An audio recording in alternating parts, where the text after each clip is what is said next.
Hai semuanya, perkenalkan nama saya Agatha Feby Seventina dengan NIM F1C2 19049 dari Prodi Matematika Fakultas Sains dan Teknologi Universitas Jambi. Di sini saya akan mempresentasikan laporan analisis regresi linier sederhana dengan dosen pengampu Ibu Sarmada MSI.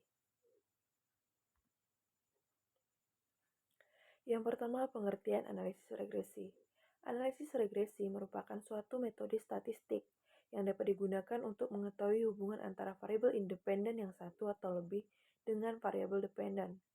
Adapun variabel independen dan dependen yang dimaksud yaitu yang pertama, variabel terikat atau dependent variable, yaitu variabel yang dipengaruhi oleh variabel lainnya dengan notasi variabel Y. Selanjutnya untuk variabel bebas atau independent variable, yaitu variabel yang bebas atau tidak dipengaruhi oleh variabel lainnya, dengan notasi variabel yaitu X.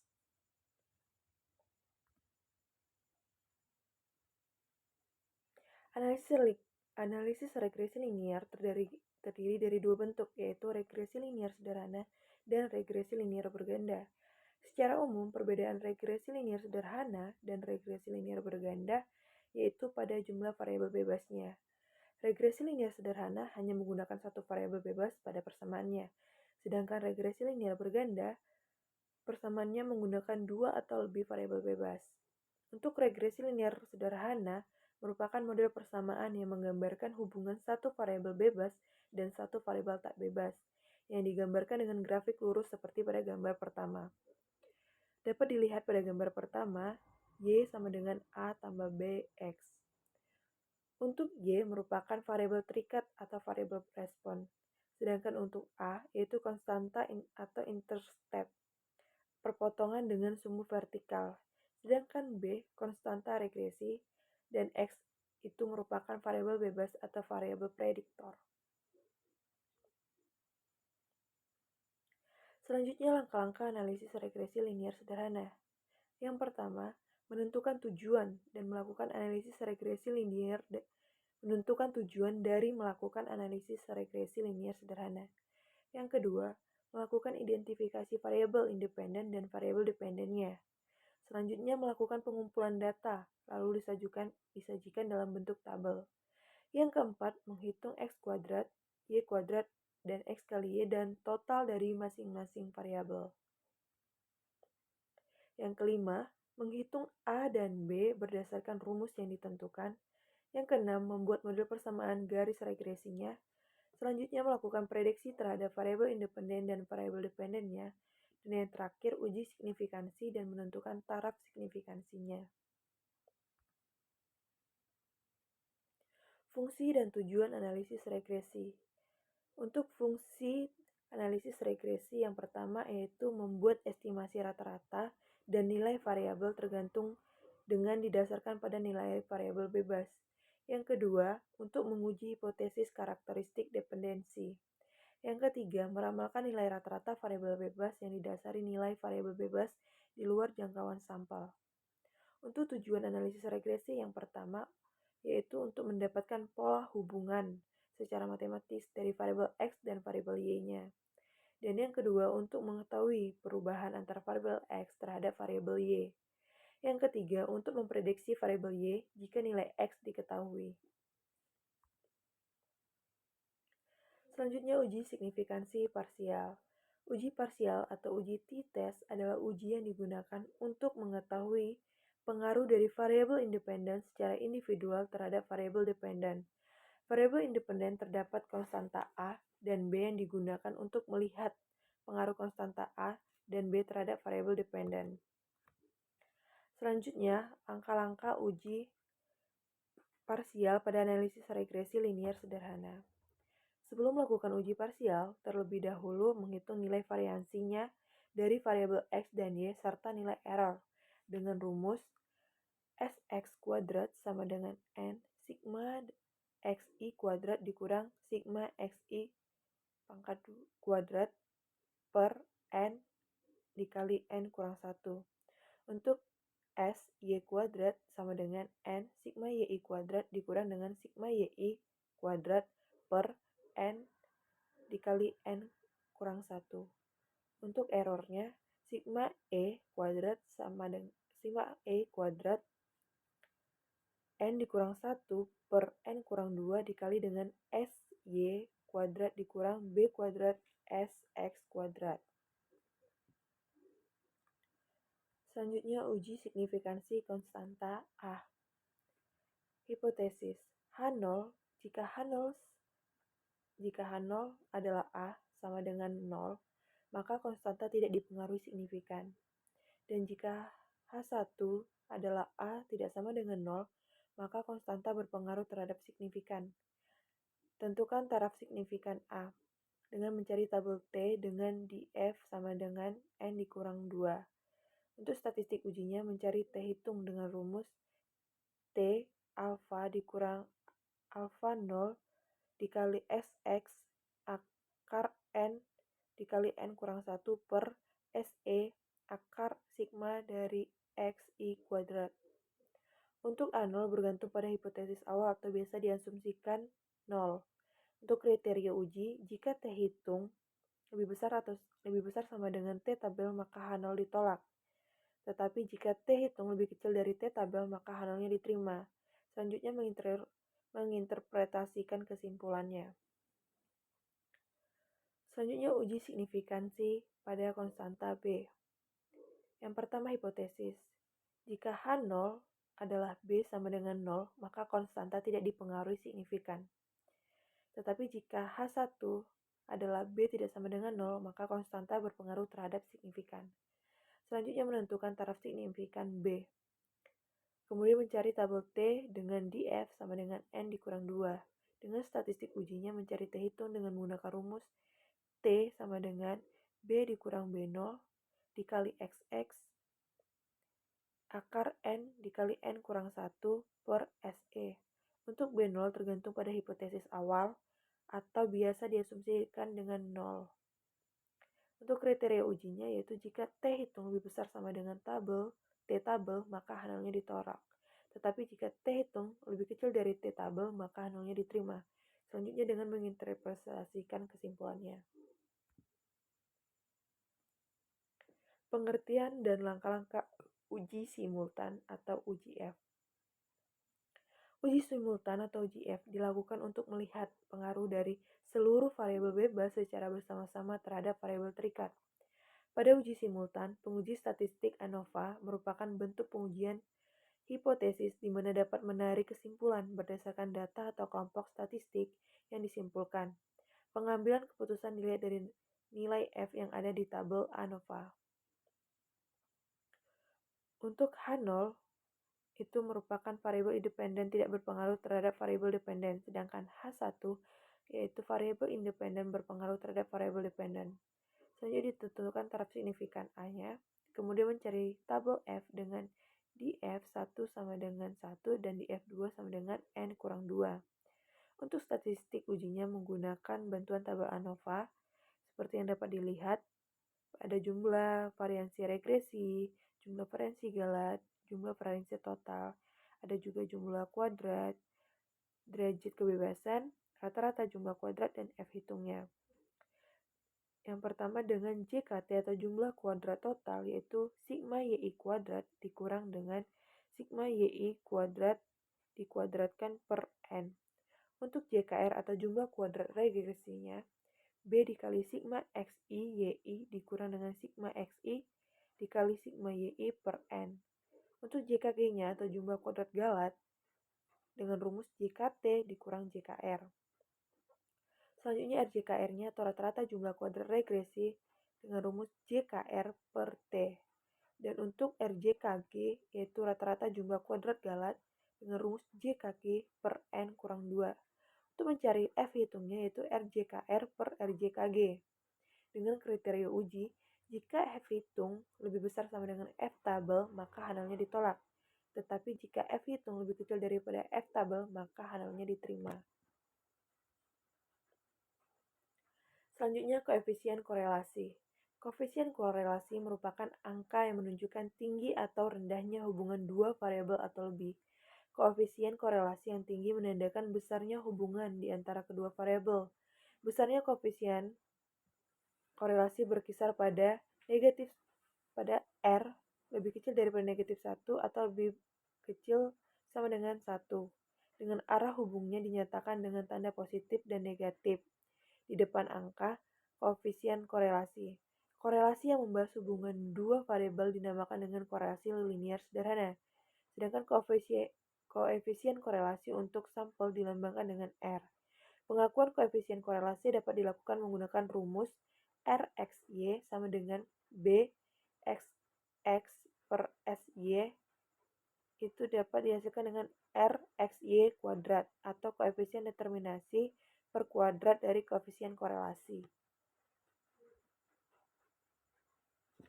Selanjutnya contoh kasus analisis. Dengan contohnya yaitu mahasiswa Universitas Jambi melakukan penelitian dan menghasilkan data tentang berat badan 10 mahasiswa yang diprediksi dipengaruhi oleh konsumsi jumlah kalori per hari. Adapun analisis datanya seperti data di samping menggunakan analisis regresi linier sederhana. Dapat dilihat pada mahasiswa yang pertama memiliki kalori per harinya yaitu 530 dengan berat badannya yaitu 89. Mahasiswa kedua dengan kalori per harinya 300 dengan berat badan 48, sedangkan yang selanjutnya yaitu dengan kalori per harinya 358 dengan berat badan 56 dan selanjutnya. Dapat dilihat pada tabel yang disajikan. Untuk penyelesaiannya, yaitu pertama, kita memilih variabel independen dan dependennya. Dapat dilihat variabel independennya atau variabel X-nya yaitu kalori per hari. Sedangkan variabel dependennya atau Y itu berat badan. Berikut adalah tabel hasil perhitungan dari setiap variabelnya. Dapat dilihat dengan nilai YA tambah BX itu menghasilkan nilai konstanta A-nya itu 2.608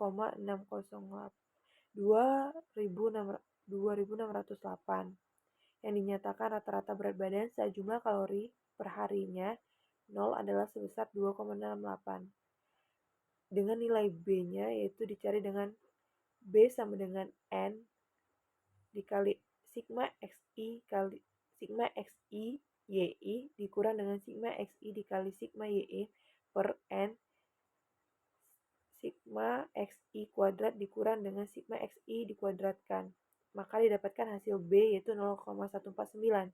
Dan nilai A-nya yaitu dengan Y rata-rata dikurang dengan B X rata-rata. Maka didapatkan nilai A-nya 2,608.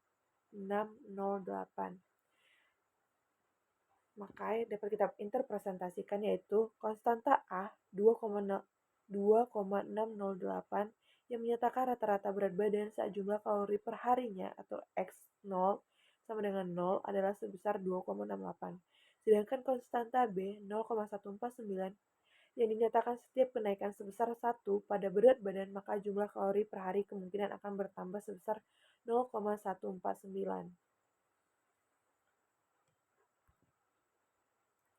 Selanjutnya untuk uji signifikansi parsialnya.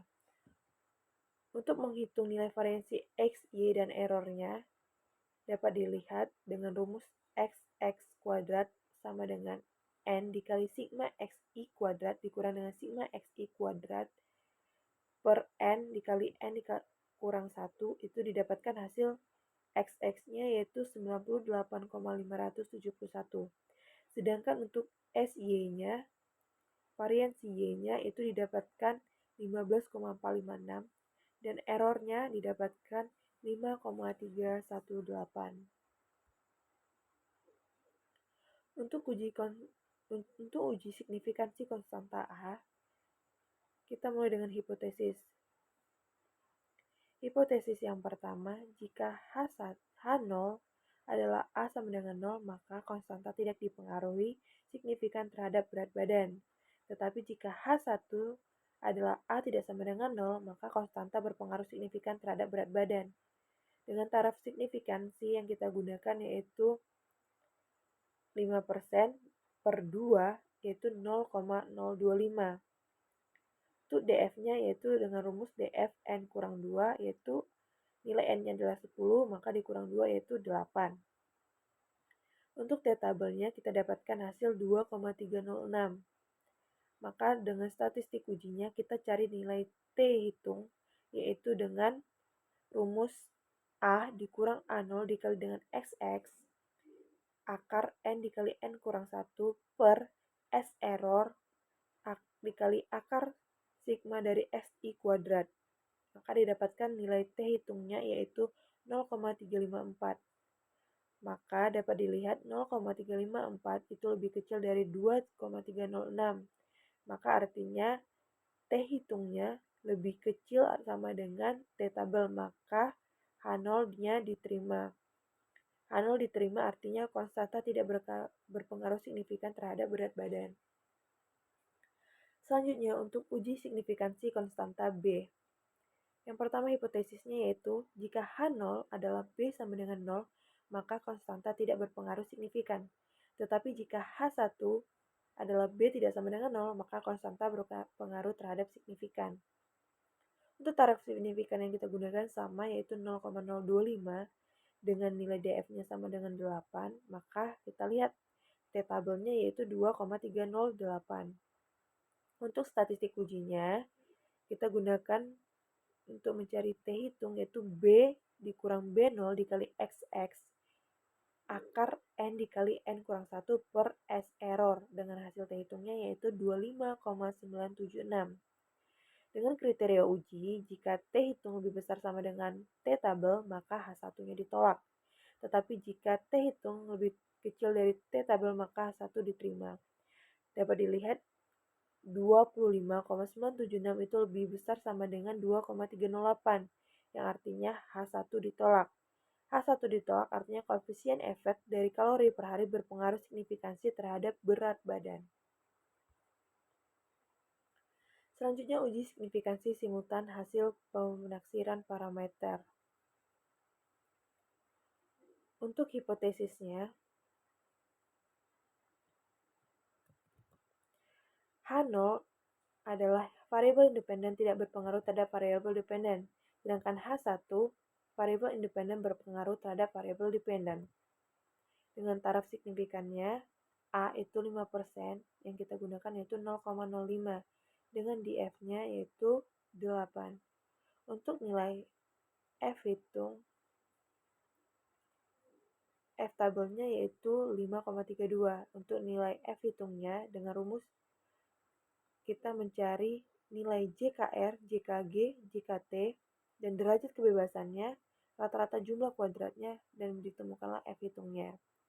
Maka, untuk mencari jumlah kuadrat regresinya, kita memerlukan nilai JKT dengan rumus sigma YI kuadrat dikurang sigma YI kuadrat dikuadratkan per N. Maka didapatkan hasil JKT-nya negatif 1891 19923,5. Untuk nilai JKR-nya didapatkan nilai negatif 3,55121,981. Sedangkan nilai JKG-nya dengan rumus JKT dikurang JKR didapatkan hasil negatif 188.481,5. Sedangkan RJKR-nya negatif 355.121,981. Sedangkan RJKG-nya negatif 235.95600,19.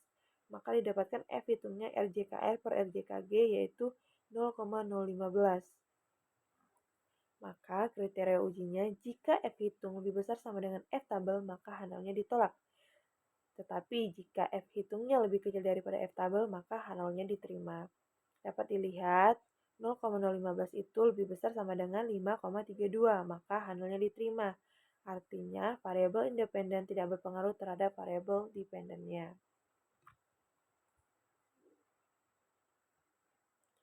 Untuk perhitungan koefisien korelasinya, untuk mengukur